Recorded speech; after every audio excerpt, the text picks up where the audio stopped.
심장이 뛰는 정치 토크. 진짜 게임은 라커룸에서 시작된다. 여의도 필승 전략이 시작되는 곳 더 라커룸. 네, 여러분 안녕하십니까, 박재용입니다. 네, 매주 화요일 보수편을 두 분과 함께하는 The Red 라커룸 시간이 돌아왔습니다. 진영에 갇혀서 보수의 시각으로 이슈를 바라보는 시간이죠.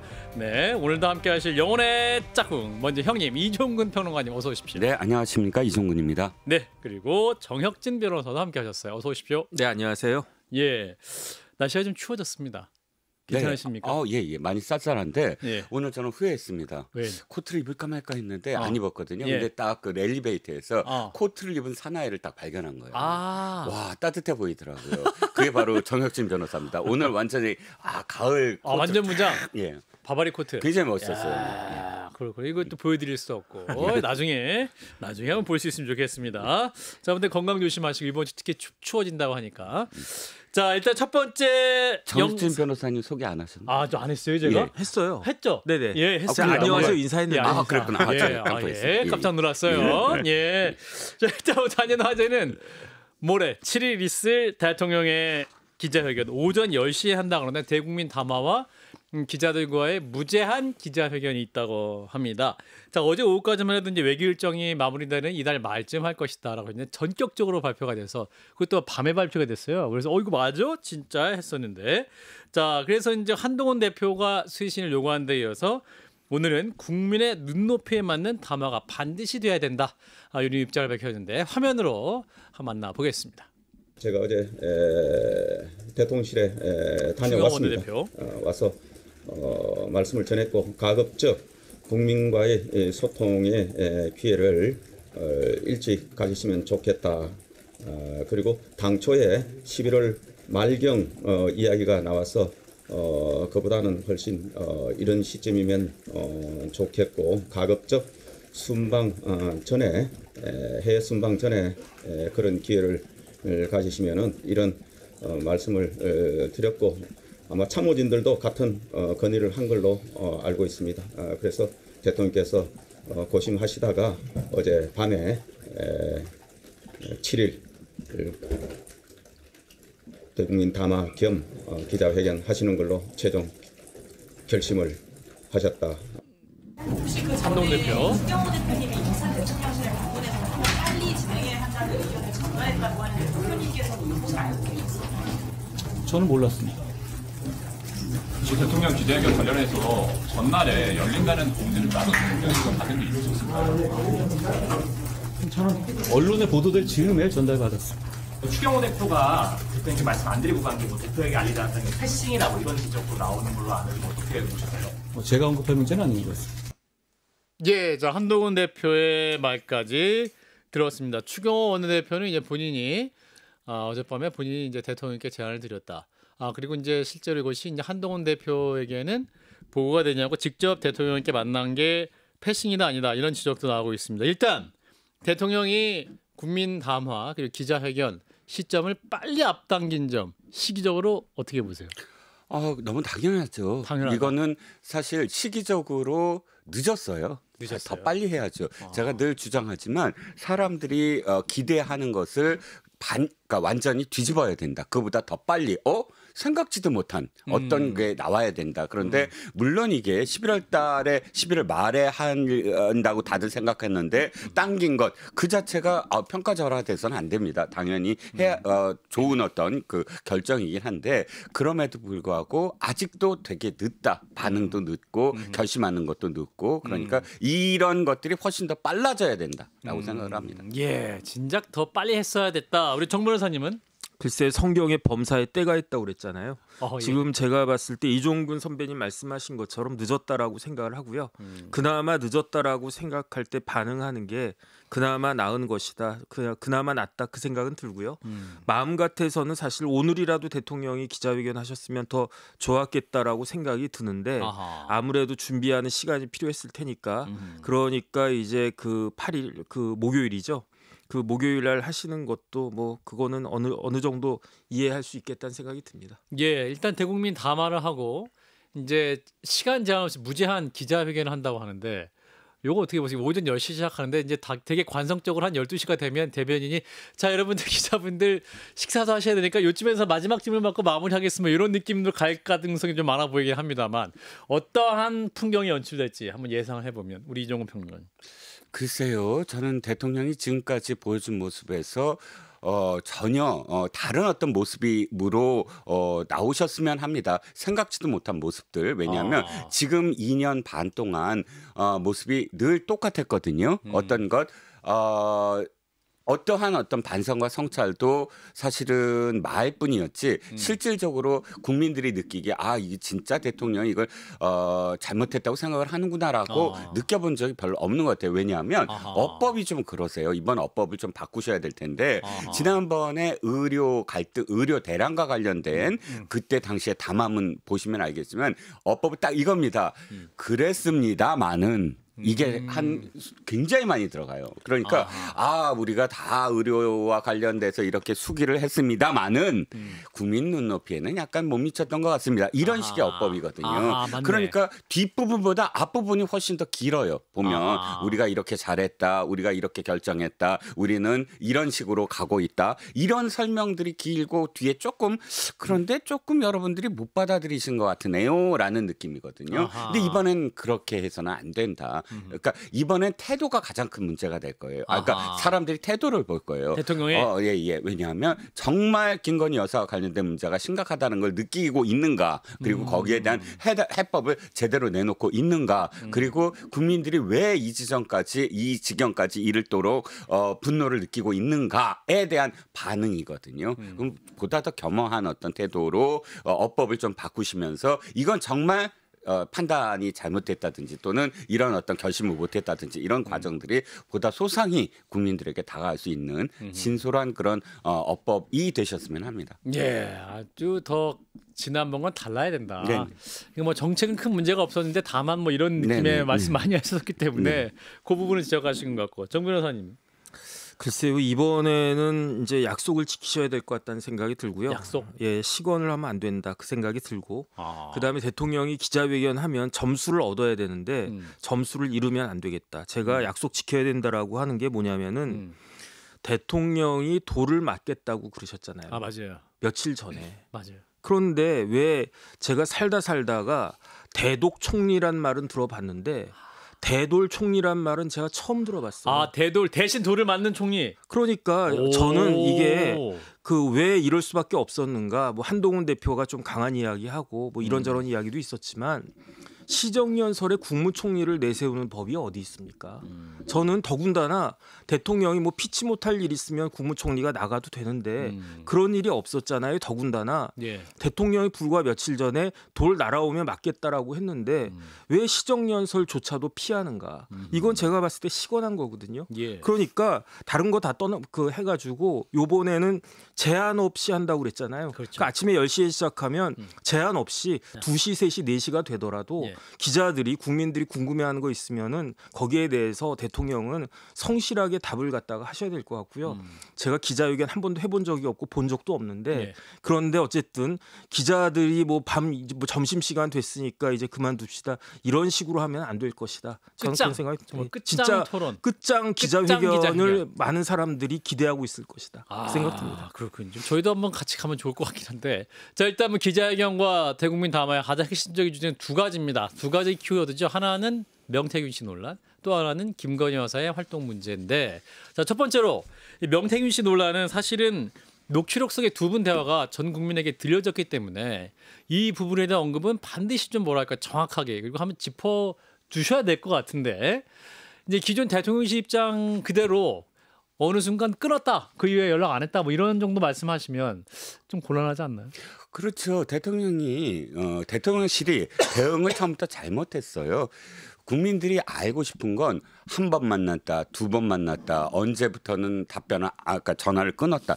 그게 알고 싶은 게 아니거든요. 핵심은 뭐냐면 명태균 씨가 도대체 대통령과 함께 어떠한 역할을 했는가, 명태균 씨한테 어떠한 롤을 줬는가, 예지는 거기서 어떠한 저기 뭐 보고서든 뭐든 받았는가, 그래서 그거를 실질적으로 어떻게 사용했는가에 대한 구체적인 대답을 해야 됩니다. 저는 아니 여러 사람 중에 한 사람이다, 그리고 그런 거 절대 없다라는 대답을 원합니다. 그런데 만약에 그게 사실이 아니라면 아니 여론조사를 자신한테 뭐 자신이 했든지 어쨌든지 이러이러한 지금 상황입니다라고 보고를 받았는데 나중에 알고 봤더니 그게 여론조사더라 정도의 또 좀 더 솔직하게 그런 어떤 상황들을 이야기하든지 아니면 보다 더 구체적으로 정말 어떤 도움을 받았다든지 이게 정말 뭐랄까요, 대통령이 인정하는 부분이 있어야 되는데 그 인정하지 않고 한 번 만났다, 두 번 만났다, 언제부터는 전화 안 했다라는 쪽으로 가버리면 이게 덮어질,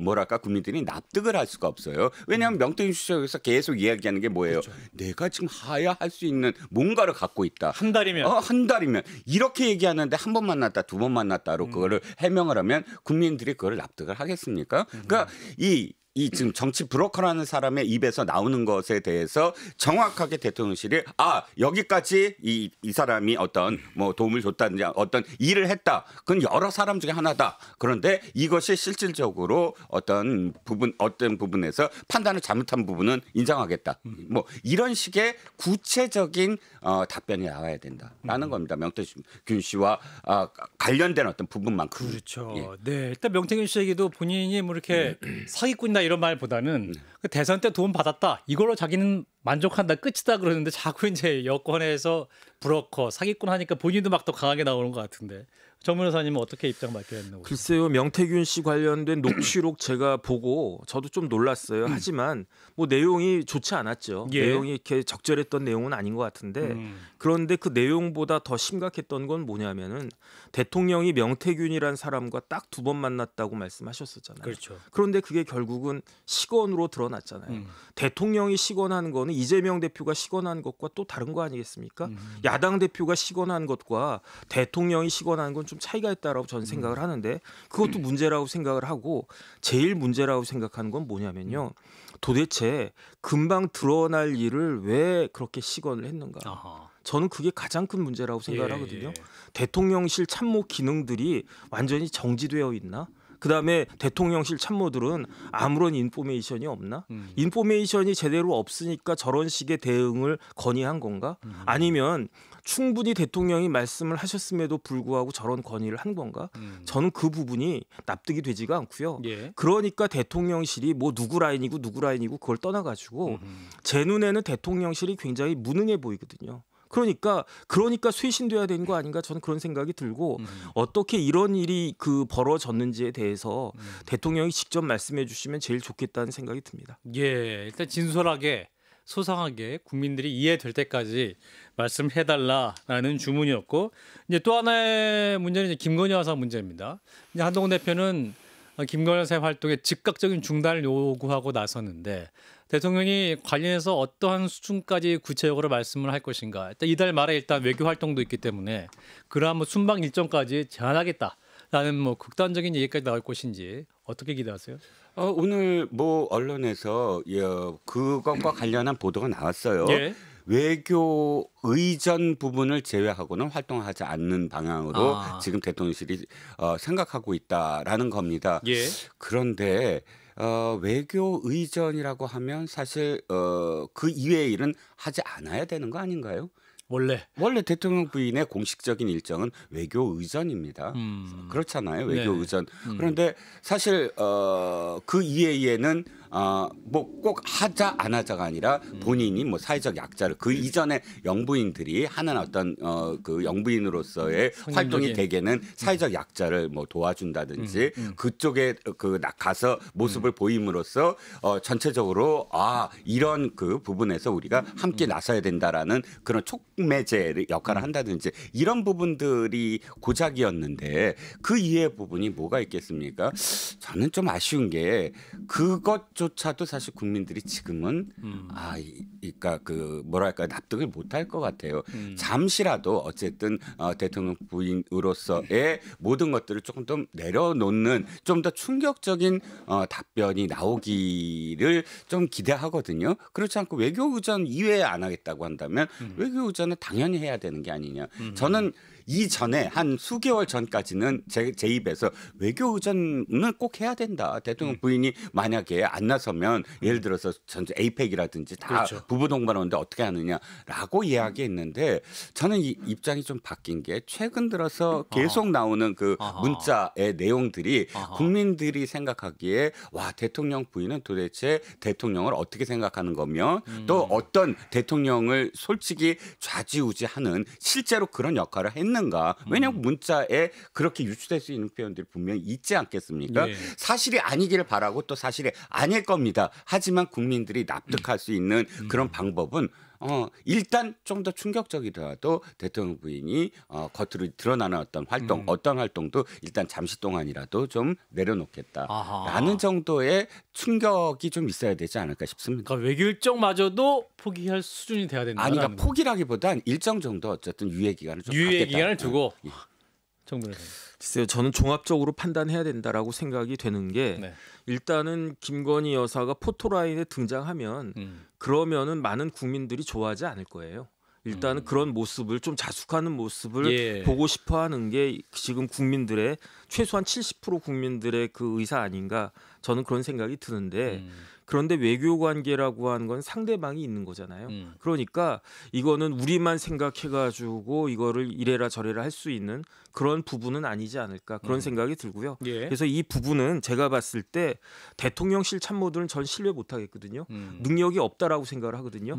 그러니까 대통령실 참모들의 의견은 무시하고 외교관들, 직업 외교관들한테 의견을 들어서 이 정도는 저 영부인 같이 안 가셔도 됩니다 하면 그러면은 영부인 그냥 그 한국에 계시고 그래도 이거는 중요한 거고 우리나라 영부인이 없습니까? 왜 혼자 가십니까? 이러면은 외교적으로 결례가 됩니다. 이렇게 직업적인 능숙한 노련한 외교관들이 그렇게 어드바이스하면 그거는 뭐 국내적인 문제에도 불구하고 같이 가시는 게 맞지 않을까 저는 그런 생각이 들어가지고요. 이거야말로 진짜로 종합적이고 전문적으로 판단해야 되는 것이 아닌가 싶습니다. 예, 뭐 일단 뭐 다른 나라 정상에 우리나라 국빈 방문을 하면 우리가 이제 손님을 맞는 입장이기 때문에 그 정도는 우리가 또 함께 만나야 될 필요는 있겠습니다. 여러 가지 외교 프로토콜도 따져가지고 그런 활동도 제한할 수 있는 정도의 처방이 필요하다라는 게 두 분의 말씀인 것 같고, 자 일단 여기서 또 한동훈 대표가 나오는데 이제 한동훈 대표가 몰랐다. 이제 추경호 원내대표가 한동훈 대표를 패싱하고 대통령에게 이 담화와 기자회견을 제안했다라는 것인데 이 부분은 어떻게 보세요? 민감한 이슈입니까? 아니면 그냥 그럴 수도 있다? 글쎄요, 대통령실이 추경호 원내대표를 좀 이용한다라는 느낌이 들었어요. 무슨 뜻이냐면 지금 갑작스럽게 일정을 당겼습니다. 보면 어저께 오후까지도 대통령실 출입 기자들이 전혀 몰랐다는 그렇죠. 거예요. 전혀 감을 못 잡았다. 예. 그런데 밤 늦게 갑작스럽게 변했다. 여기에 대해서 취재를 쭉 각 매체들이 경쟁을 했는데 한 매체가 이렇게 얘기하더군요. 만찬이 있었고 거기에 이제 참모진들이 있었는데 정진석 비서실장이 진언을 했다. 이건 꼭 좀 빨리 하셔야 된다. 그래서 그걸 받아들였다. 그 진위 여부는 모르겠습니다만 제가 생각해도 참모들이든 뭐 진언을 했던 것 같아요. 그러니까 이게 좀 갑작스러웠던 것 같아요. 그 전까지 없었다고. 그렇죠. 근데 추경호 원내대표 표현에 의하면 내가 가서 좀 일찍 하시라고 말씀을 드렸다라는 거거든요. 그렇죠. 자신의 역할을 또 강조를 했습니다. 예. 그런데 지난번에도 똑같은 일이 벌어지지 않았습니까? 언제? 그러니까 한동훈 대표와의 독대 이후에 추경호 원내대표가 또 긴급 소환돼서 추 원내대표가 어떤 상황을 희석시키는 어떤 느낌이었어요. 그러니까 한동훈 대표의 독대를 그 희석시키는 이번에도 똑같았다. 왜냐하면 만약에 그런 추경호 원내대표가 가서 그런 역할을 하지 않았다면 언론들은 어떻게 썼을 것인가. 한동훈 대표의 뚝심이 대통령실을 움직였다. 그러니까 이번 담화는 한동훈 대표 업적 아니야. 예, 이렇게 헤드라인이 분명히 있을 거예요. 그러니까 추 원내대표가 몰라요. 뭐 직접 진언을 했는지는 저도 단언을 못 하겠습니다. 하지만 추 원내대표 입장에서 볼 때 그때마다 한동훈 대표의 당 대표로서의 어떤 역할을 축소시키는 내 자신의 쓰임이 있다라고 여겨지거든요. 그때마다. 그러니까 추 원내대표 스스로 과연 이게 정말 나의 쓰임이 무엇인가? 그 쓰임에 내가 이렇게 충실하는 게 과연 옳은 일인가에 대한 생각을 좀 하셨으면 하는 생각입니다. 예, 정 변호사님. 글쎄요, 뭐 한 대표 패싱이 한두 번이 아니었으니까 그러려니 하는데 저는 추경호 대표의 처신이 이상하다고 생각을 해요.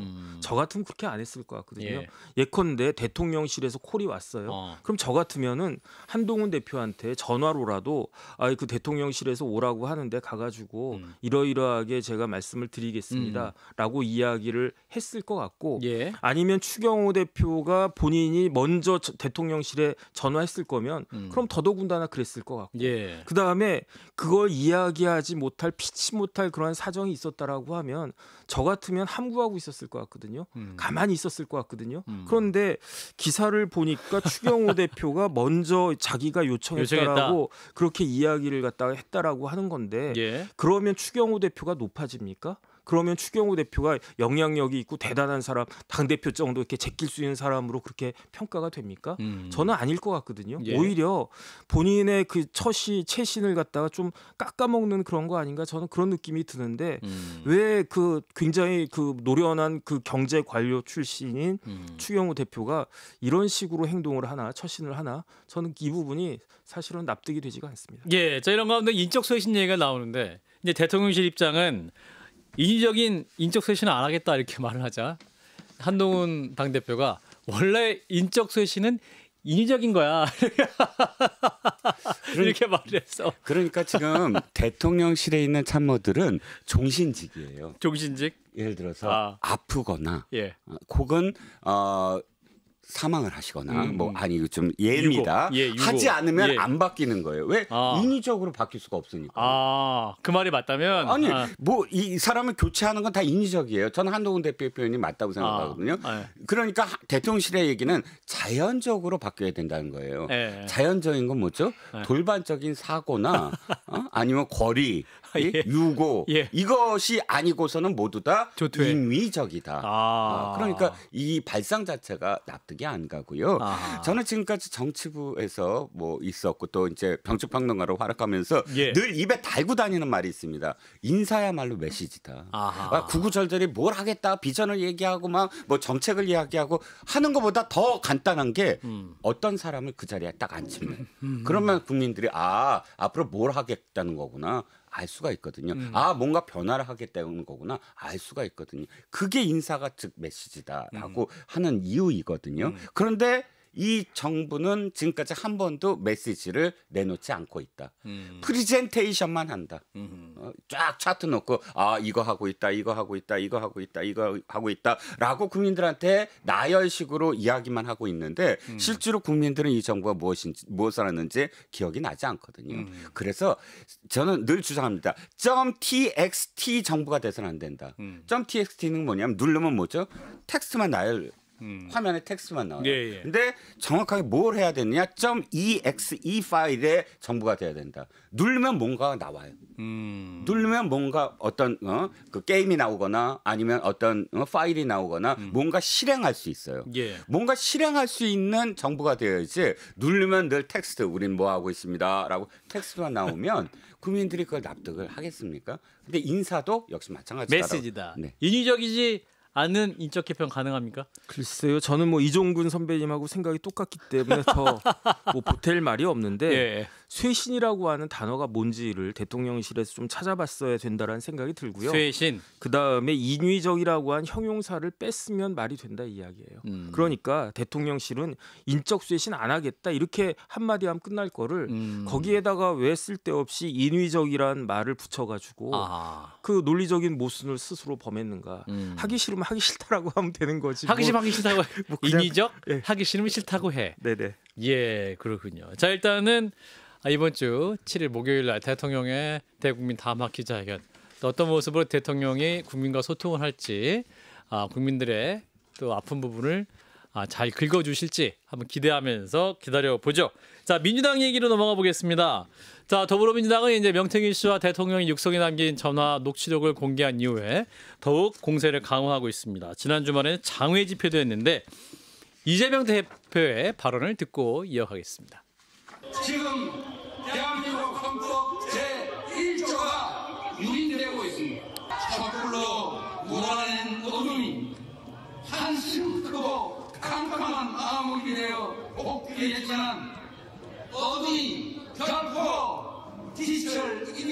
않았다는 것을 우리 다시 한번 증명해 냈으라는 불의한 반국민적 권력을 우리의 손으로 확실하게 심판하십시오.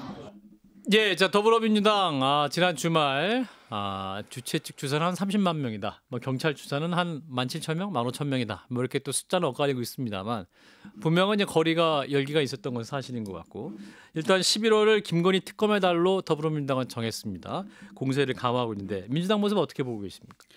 일단 172석의 거대 야당 자신들에 의해서 무엇이든 다 할 수 있는 정당이 뛰쳐나가서 장애 집회를 한다. 이것이 과연 국민들한테 어떻게 납득이 될 것인가.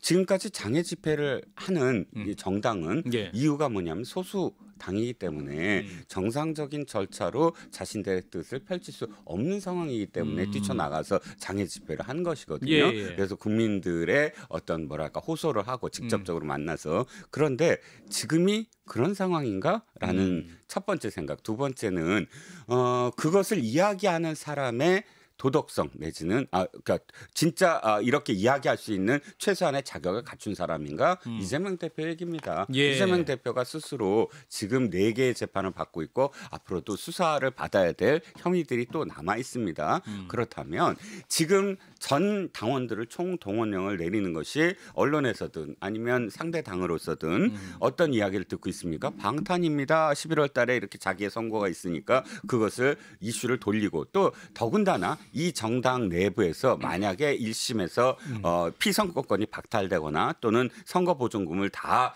토해내야 되는 그런 선거가 나왔을 때 이 당의 어떤 뭐랄까 다른 목소리들 아무리 비명 뭐 행사를 시켰더라도 다른 목소리가 나올 것을 어떻게든 단일 대우를 만들려면 이렇게 시위를 하는 수가 밖에 없다. 도요토미 히데요시가 전쟁을 일으킨 이유와 똑같다. 당시에 이제 다이묘들이 혹시 위협적으로 자신한테 대들까봐 전쟁을 임진왜란을 벌임으로써 그걸 돌리는 것과 비슷하게 이렇게 장애 집회를 함으로써 당을 단일 대우로 계속 만들어 나갈 수 있는 여러 가지 어떤 이유들로 인해서 뛰쳐나갔는데 과연 계속 이것을 할 수 있는 동력을 갖출 수가 있을까?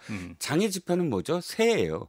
우리가 이렇게 새가 있습니다라고 보여주는 거예요. 그런데 실질적으로 숫자로만 말씀을 드리면 서울시에 그 빅데이터가 있습니다. 데이터가 예를 들어 홈페이지가 있는데 서울시의 어느 지역에 얼마나 운집해 있다를 지금 다 볼 수가 있대요. 근데 당시에 2시부터 4시까지 서울역에 28,000여 명 정도로 집계가 됐다고 합니다. 그런데 거기에 평상시에 그 시간대 토요일 날에 유동인구가 13,000 정도라고 합니다. 그러면 그걸 제하면 15,000 정도거든요. 15,000이면 어떻게 되는지 아십니까? 각 지역구가 보통 한 250개 지역구라고 한다면 100명도 못한 거예요. 100명이면 몇 명이죠? 25,000이거든요. 100명도 동원을 못했다. 그러니까 동원력의 한계도 드러나고 또 실제로 대단히 실망했다 내부에서 그런 이야기가 들립니다. 네, 정 변호사님. 제가 범사에 때가 있다고 그랬잖아요. 네네. 이재명 대표와 민주당은 타이밍을 보고 있었어요. 이 명태균의 녹취록을 민주당에서 언제 입수했겠습니까? 저는 입수한 지 시간 꽤 됐을 거라고 보여지거든요. 언제 오픈했습니까? 10월 31일에 오픈을 했잖아요. 왜 10월 31일에 오픈을 했습니까? 11월은 특검의 달이 아니에요. 11월은 누가 뭐라고 해도 선고의 달이거든요. 이재명 대표의 1심 선고의 날. 그러니까 그거를 어느 정도 이제 물기를 돌려보려고 10월 31일에 오픈했다라고 저는 생각을 하고요. 어느 정도 일정 정도 성공한 측면이 없지 않죠. 그래가지고 지금 모든 언론이 지금 다 이렇게 지금 이야기하고 있고 드디어 대통령의 이제 기자회견까지 이끌어냈으니까 어느 정도 성공했다라고는 생각이 되는데 그럼에도 불구하고 11월은 특검의 달이 될 수가 없어요. 11월은 선고의 달이 되는 겁니다. 왜냐하면 11월 15일 이제 며칠 남았으니까 오늘 다 갔으니까 딱 열흘 남았어요. 그러네, 빠르네요. 하루 지나갈수록 그 김건희 여사 그다음에 특검 관련해 가지고 이야기가 나오겠습니까? 농도는요 선고 쪽으로 갈 수밖에 없어요. 그러니까 왜냐하면 김건희 여사 특검은 막연한 거고 이재명 대표에 대한 선고는 명확한 것이다. 재판부의 선고가 나오는 건 명확한 거 아니겠습니까? 특검은 언제 됩니까? 뭐 대통령이 뭐 이거 그냥 또 거부권 행사하면 하세월이 되는 거니까 여태까지 뭐 한두 번이었습니까? 그러니까 민주당 입장에서는 그다음에 이제 조금 전에 이종훈 선배님 말씀하신 것처럼 예. 만약에 진짜 100만 인파가 지난 그 주말에 여의도가 아니라 옛날에 광화문 서울역을 뒤덮었으면 모르겠는데 네. 꼴랑 몇만이었단 말이에요. 그러니까 결국은 한계를 갖다가 드러낼 수밖에 없고 저는 어떤 생각 드냐면 지금부터 특히 이제 다음 주 정도부터 시작되면 모든 언론은 이재명 대표 선고에 다시 포커스가 맞춰질 수밖에 없을 것이다. 그렇게 생각됩니다. 예. 자, 이런 가운데 이제 더불어민주당에서는 그 탄핵 추진은 아니라고 하고 일부 의원들이 이제 임기 단축 개헌 연대 모임 뭐 이런 것도 이제 막 발족을 하고 있는데 이 부분 어떻게 보세요? 그러니까 탄핵은 다 불행하니까 임기 단축 개헌을 해서 어떤 개헌이라는 과제도 함께 실현을 하고 또 임기 단축을 해서 서로 그냥 윈윈하자 뭐 이렇게 얘기를 하시는 분도 있어요. 이건 다분히 8명에 대한 미끼. 8명. 그러니까 108명 중에 8명만 민주당 쪽으로 같은 의견으로 투표를 하면 뭐 탄핵이든 아니면 개헌이든 가능하지 않겠습니까? 예. 근데 그 8명한테 탄핵합시다. 그러면 2016년도에 상처가 있어요. 그때 당시에 탄핵에 참여했던 그런 의원들이 어떻게 됐습니까? 사실 지금까지도 배신자 이렇게 프레임에 있잖아요. 그렇죠. 그 탄핵에 8명이 쉽게 오지 못할 것이다. 하지만 개헌합시다. 개헌에 대한 요구는 지금 수십 년간 계속되지 않았습니까? 하면 그래 개헌은 괜찮겠지. 할 수 있는 사람들이 분명히 있을 것이다. 예. 그래서 개헌으로 간다라고 이야기하지만 이것도 대단히 위험한 발상이다. 왜냐하면 말이 좋아 지금까지 개헌에 대한 어떤 욕구가 있다라고 하지만 그것 때문에 개헌하겠습니까? 아니잖아요. 대통령 끌어내리려고 얘기하는 겁니다. 임기 단축하고 그냥 국민투표로 이것을 붙여면 국민투표로 헌법재판관을 거치지 않고 헌법재판관은 보나마나 이건 아마 기각시킬 테니까 국민들이 나서서 개헌을 한다. 근데 안을 들여다보면 현 대통령의 임기를 중단시키는 거다. 그러니까 말이 좋아 개헌이지 똑같은 효과인데 국민들의 어떤 판단을 맡기는 거다라고 한다면 절대적으로 위헌이죠. 헌법이 보장된 5년의 임기를 그 현직 대통령이 전혀 동의하지 않는데도 불구하고 끌어내릴 수 없는 것이고 또 한 가지는 법전이 얘기하겠지만 소급해서 그러니까 현직 대통령이 개헌하는데 적용 안 된다. 적용을 할 수가 있나요?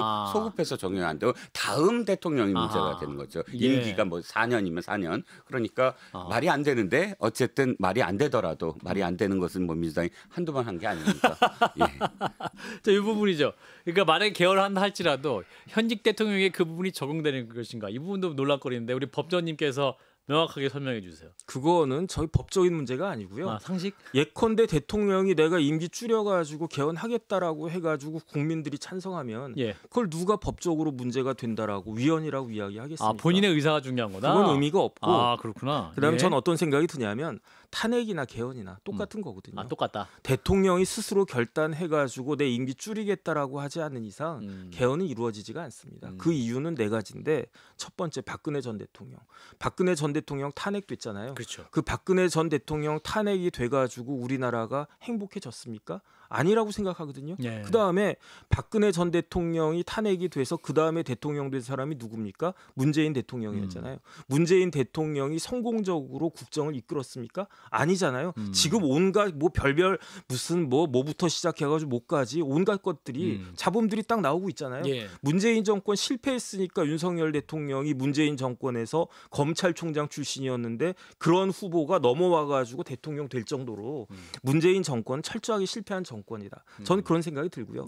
세 번째 누구 때문에 안 되냐면 이재명 대표 때문에 안 되는 거예요. 왜냐하면 지금 윤석열 대통령 탄핵해야 된다라고 그렇게 이야기하지만 이재명 대표가 받고 있는 혐의에 비하면은 그야말로 조족지열 아니겠습니까? 세 발의 피도 안 된단 말이에요. 그러니까 그런데 만약에 지금 그 탄핵이 되거나 개헌을 해가지고 대통령 선거를 빨리 하게 되면 어떻게 됩니까? 누가 대통령 될 거라고 생각합니까? 이재명 대표가 대통령 될 거라고 많은 사람들이 여든 야든 생각하잖아요.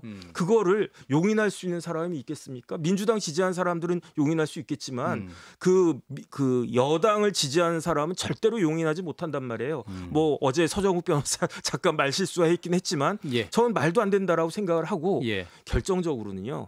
민주당 때문에 안 되는 거예요. 왜 민주당 때문에 안 되느냐? 민주당 몇 석 가지고 있습니까? 그다음에 범야권 몇 석입니까? 192석. 192석이에요. 예. 그런데 이재명 대표가 되면 더 그 끔찍한 일이고 더 나이트메어고 누가 민주당 출신에서 대통령이 된다고 하더라도 그러면 만약에 지금 뭐 개헌이 되든지 지금 대통령이 뽑히면요. 2년 3년을 여당이 192석인 나라에서 살아야 되는데 그 나라의 대통령이 예컨대 이재명 대통령이다. 그러면 그거를 누가 용납할 수 있겠습니까?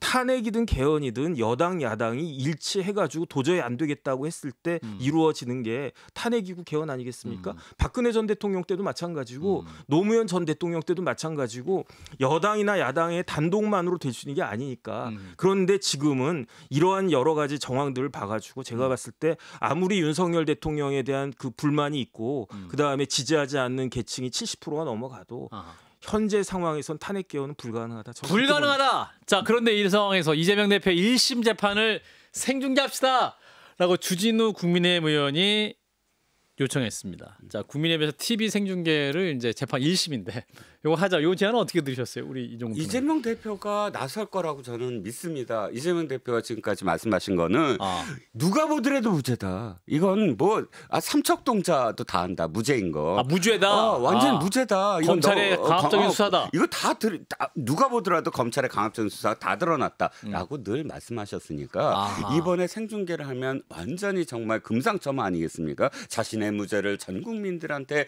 전 국민에게 이렇게 생생하게 들려드릴 수 있는 아주 좋은 기회다. 그러니까 본인이 나서셔라. 그 뜻을 또 이 김영배 의원이 얼마나 또 받들어서 이번에 끄덕끄덕 이거 해도 이거 해야 됩니다라는 의견을 또 냈습니다. 그러니까 저는 민주당이 보다 적극적이 되는데 왜 적극적이지 않을까? 생중계해라. 예, 생중계를 적극적으로 하셔야죠. 무죄라고 그렇게 말씀을 하시니까.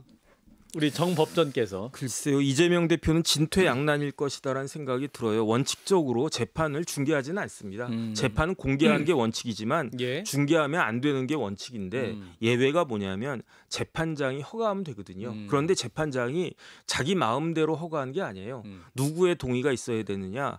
해당 피고인의 동의가 있어야 된단 말이에요. 그런데 좀 전에 이종훈 선배님 말씀하셨던 것처럼 민주당 이재명 대표는 자신이 무죄라고 적극적으로 이야기는 하지 않은 것 같아요. 법정에서는 그런 취지로 이야기했겠지만 하지만은 민주당의 모든 사람들 특히 최근에는 정성호 의원님까지 내가 변호사를 30년 넘게 했는데 이재명 무죄다 이렇게 이야기했단 말이에요. 그러면 이재명의 복심이 정성호 아니겠습니까? 그러면 이재명 대표도 본인이 무죄라고 생각을 하는 거지. 그런데 예컨대 제가 죄를 저질렀어요. 제가 죄를 저질러가지고 정역진 징역 20년 30년 무기징역 이런 거 딱 나오면 전 얼마나 쪽팔리겠습니까? 그러니까 그런 게 중계가 되면 인권 침해가 되는데 예컨대 제가 억울하게 검사에 의해 가지고 기소가 됐단 말이에요. 그런데 판사님이 정의로운 판사님이 피고인 정역진 일어나세요. 무죄입니다. 고생 많이 하셨습니다. 이러면 제 명예가 회복되는 거 아니겠습니까? 인권 보호를 위해서라도 만약에 이재명 대표가 본인이 무죄라고 확신한다라고 하면 피고인 이재명은 동의를 해야 된다. 그렇기 때문에 제가 봤을 때 본인이 무죄라고 생각하실 테니까 동의하시지 않을까 기대해 보겠습니다. 예, 무죄를 확신하시니까 생중계 하시라라는 게 두 분의 말씀이었습니다. 자, 국민의힘 입장에서도 왜 이렇게 띄우는 겁니까? 그런데 국민의힘 입장에서는 이걸 주장하는 생중계 하자고 주장하는 이유는? 그거는 국민의힘 입장에서는 이재명 대표가 유죄가 나올 것이 확실하다라고 판단을 하는 거고 더군다나 주진우 의원 어떤 사람입니까? 검사 출신이잖아요. 그렇죠. 형사 재판 한두 번 해봤겠습니까? 그러니까 본인은 촉이 있다라고 생각을 하는 거고 저는 그 촉을 믿고 싶습니다. 알겠습니다. 자, 마지막 영상 보면서 마무리하겠습니다. 자, 미국 대선으로 갑니다.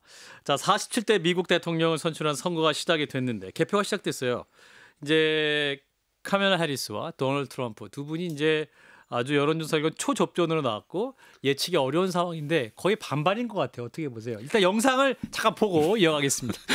And we have the momentum because our campaign is tapping into the ambitions, the aspirations, and the dreams of the American people. Because we are optimistic and excited about what we can do together.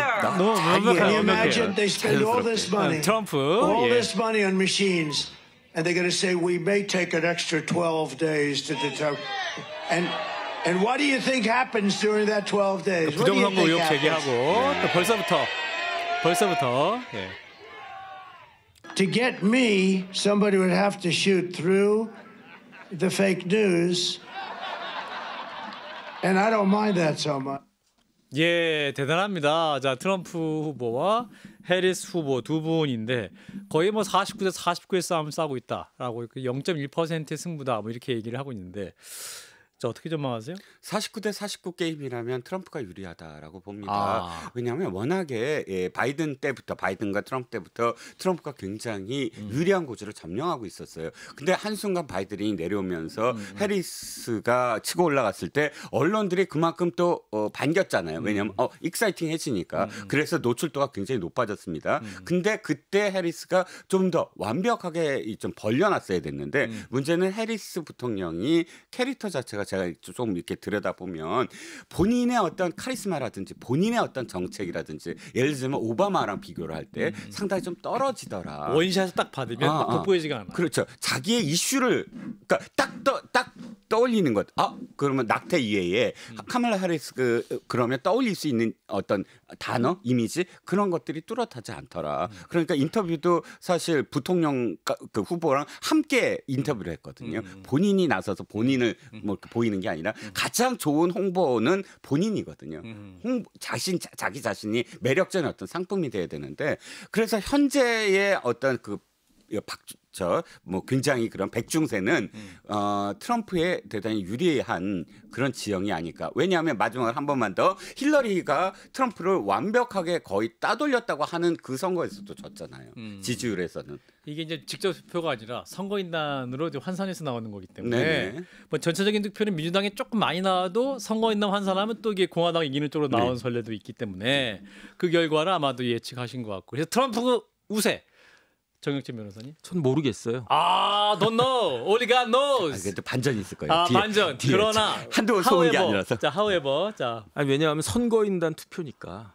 그러니까 예컨대 이게 우리나라처럼 국민들이 우르르 해가지고 뭐 몇 대 몇 1600만 표 대 1670만 표 이렇게 차이가 난 건 모르겠는데 그렇죠. 아예 선거인단이니까 이기고도 질 수 있고 지고도 이길 수 있는 그런 상황이 아닌가. 정확한 진단이에요. 저는 미국인들의 판단에 맡기겠습니다. 그렇군요. 별로 큰 관심이 오늘은 없다는 반전이 말씀. 없네. 예, 후반전가 급격히 체력이 저하되셔가지고 그러니까 아까 민주당과 국민의힘 얘기하시면서 체력을 다 소진하셨고 또 중립적으로 미국은 또 얘기해야 되니까 아마 미국은 또 이제 이게 개표 수개표도 막 해야 돼요. 우편 개표도 많이 해야 되니까 선거 결과 기다리기 꽤 시간이 오래 걸리지 않을까 싶습니다. 자, 오늘 레드라커는 오늘 두 분 굉장히 열심히 해주셨고요. 저희 또 다음 주에 뵙도록 하겠습니다. 여러분 고맙습니다.